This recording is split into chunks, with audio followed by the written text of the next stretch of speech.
Welcome to my channel. आज हम जानेंगे सिलाई सीखने के लिए हमें किन बातों को ठान लेना है और हमें कौन से बेसिक सामान की आवश्यकता होती है ताकि सीखते वक्त हमें असुविधा ना हो और हमारे समय की भी बचत हो।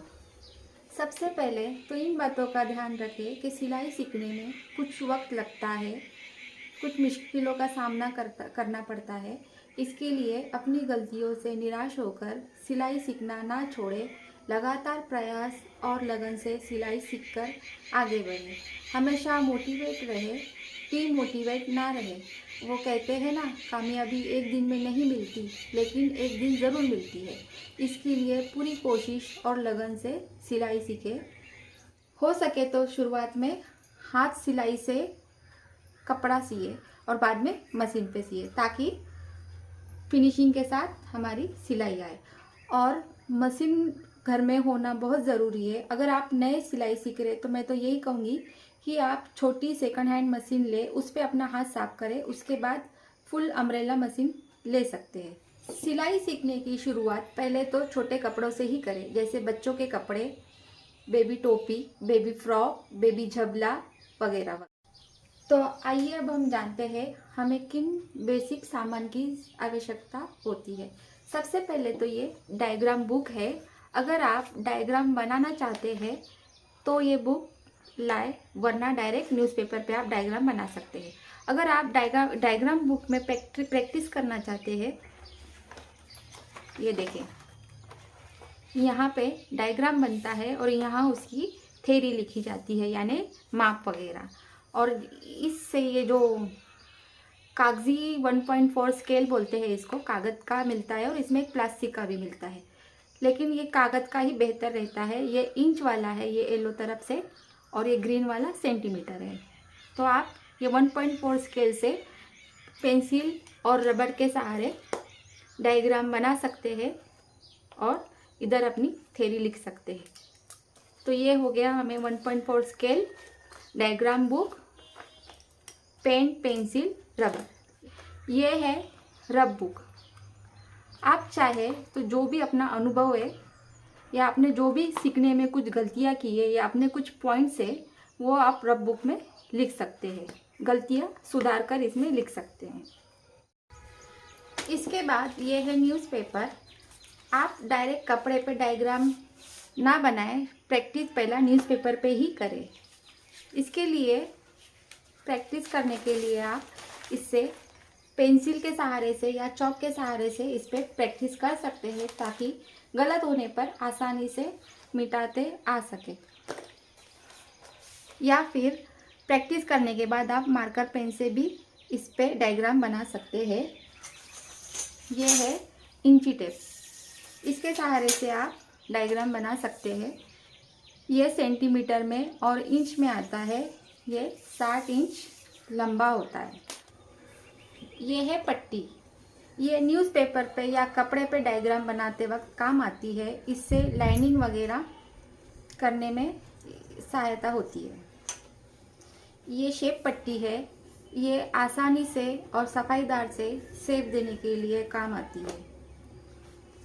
ये है गोलाई शेप पट्टी, ये जो गोलाई वाले शेप है इससे आसानी से देने में मदद होती है और जल्दी से और सफाईदार इससे शेप देने में सहायता होती है। इसे कटिंग करना हो तो ये है सादी कैंची। आप पेपर का डायग्राम कट करने के लिए एक अलग से ही कैंची रखें। कपड़ा काटने वाली जो कैंची होती है, इससे पेपर ना काटे। ध्यान में रखें, अगर इससे पेपर काटते हैं तो इसके धार में नुकसान होता है। इसके लिए डायग्राम काटने के लिए एक सादे कैंची का ही इस्तेमाल। ये है टाशनी, इसका इस्तेमाल कटिंग करते वक्त कपड़े को या डायग्राम को सेट करने के लिए किया जाता है। जैसे कि हमने अगर न्यूज़पेपर की कटिंग की है डायग्राम की और उसको कपड़े पर रखकर काटना हो तो इसको कपड़े पर रखकर इससे पिनअप करके सेट करते हैं और उसके बाद कपड़े की कटिंग करते हैं। इसके लिए सिलाई काम में ये बहुत ही काम आने वाली चीज़ है। और एक बात, इससे अगर जो फिसलने वाला कपड़ा रहता है वो भी अगर हम पिनअप करके डायग्राम बनाकर काटे तो आसानी से कटिंग में मदद होती है। अब सबसे इम्पोर्टेंट ये है कपड़ा। सीखते वक्त कपड़ा हमेशा कॉटन का ही ले। चाइना सिल्क और जो हाथों से फिसलने वाला कपड़ा होता है उससे परहेजी करें। आप चाहो तो कम भाव में कट पीस भी बाज़ारों में मिलते हैं। जिधर मीटर्स पे कपड़ा मिलता है थान में आप उनके पास से भी बचे हुए कट पीस या टुकड़ा कम भाव में ले सकते हैं और उससे सिलाई सीख सकते हैं। या फिर घर में कॉटन के पुराने जो दुपट्टे रहते हैं आप उस पर भी सिलाई काम शुरू कर सकते हैं या सीख सकते हैं।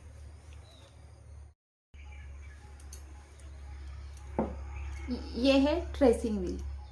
इसका इस्तेमाल एक तरफ के निशान को कार्बन पेपर की मदद से दूसरे तरफ लगाने में होता है और इससे भी निशान लगाने में आसानी होती है, जैसे कि टक्स का निशान, गले का शेप या फिर फिटिंग का निशान।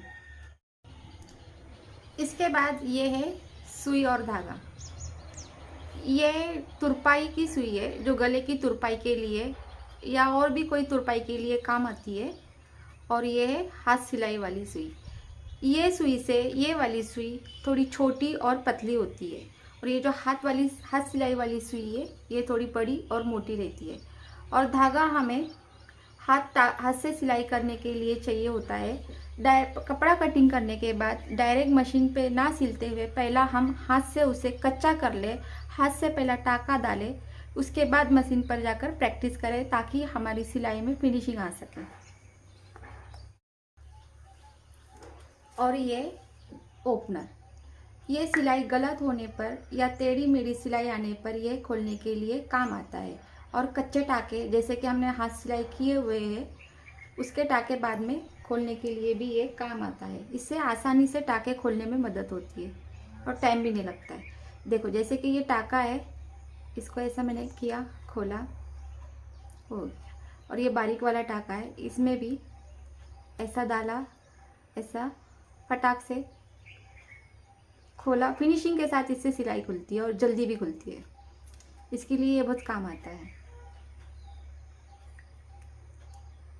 सिलाई गलत आने पर, और हाँ एक बात, सिलाई गलत आने पर घबराए नहीं, उसे खोलकर फिर से दोबारा से अच्छे से सिलाई मारे। ये तो सबसे इम्पोर्टेंट चीज़ जिसके बिना सिलाई अधूरी है, यानी सिलाई काम ही अधूरा है। ये कैंची है, ये कपड़ा काटने के लिए ही इस्तेमाल करें। कपड़ा काटने वाली कैंची से अन्य कोई भी चीज़ ना काटे ताकि इसके धार पर कोई नुकसान ना हो। तो ये था दोस्तों आज का वीडियो, जो हमें बेसिक चीज़ें चाहिए होती है शुरुआत में, उसका मैंने आपको बता दिया। और आगे जिन जिन चीज़ों की आपको ज़रूरत पड़ती हो, जैसे कि बुकरम हो गया, कैनवस पट्टी हो गया, बॉटम पट्टी हो गया, शुरुआत में तो नहीं उसकी ज़रूरत पड़ेगी, लेकिन आने वाले वक्त में अगर उसकी ज़रूरत पड़ेगी तब आप वो ख़रीद लीजिए। तो ये है बेसिक चीज़ें जिसको मैंने आज बताया कि हमें सीखने के लिए किन चीज़ों की आवश्यकता होती है। उम्मीद करती हूँ कि आपको मेरा वीडियो पसंद आया रहेगा। चैनल को लाइक और शेयर ज़रूर करें, बेल आइकन के बटन को दबाना ना भूलें और सब्सक्राइब करें। Bye bye, thank you.